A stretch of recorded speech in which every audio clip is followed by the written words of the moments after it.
Hello, it's Nick in his garden again. How you doing? This is just for you if you're thinking of visiting London for the first time. I'm in my garden in West London. You can just hear the odd Heathrow aeroplane going past. I did my 5/6/7 best things tips for visiting London in the first video, and I think I was a bit confusing about travelling on the tube on the underground, so I just wanted to briefly go through that again. It's worth getting an Oyster card, and I'll leave a link below as to where you can get an Oyster card. You can get one before you arrive.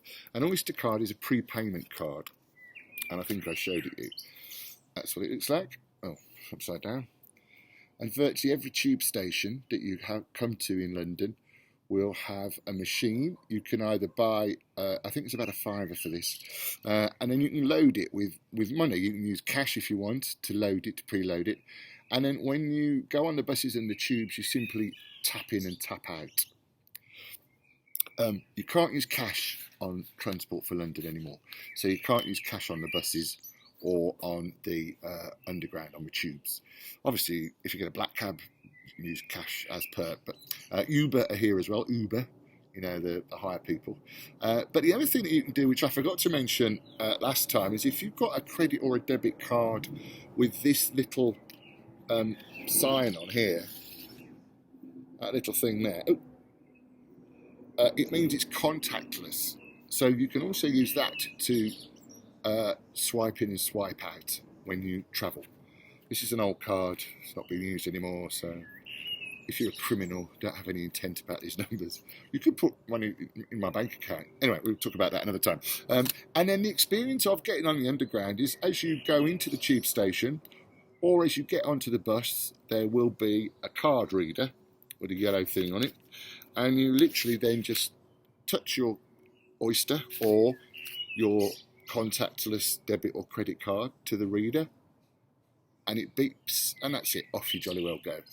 And if you're on the underground, you do that on the way in, and then you can go as many tube stations and different lines as you like, different tube lines. They've got different colours, so green is the District line, blue is the Piccadilly line, so those are the kind of the main ones where we are in West London going into town.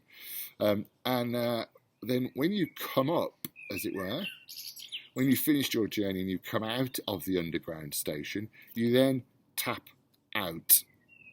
And it's important to tap in and tap out with either that or with this, because that then is the amount of fare that you will pay.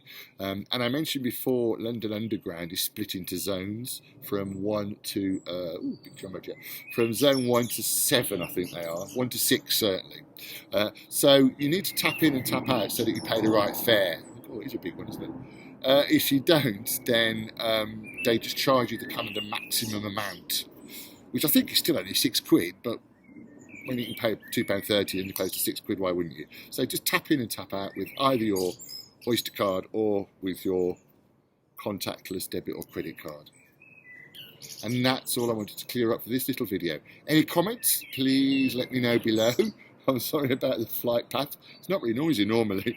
And I'll see you next time. Or subscribe if you like as well, and we'll see. We might do a few more of these. I might even take my camera out and do a little bit of filming. But we'll see. And of course, don't forget the London Literary Pub Crawl. We go around Soho and Fitzrovia and have a jolly good time. Cheers.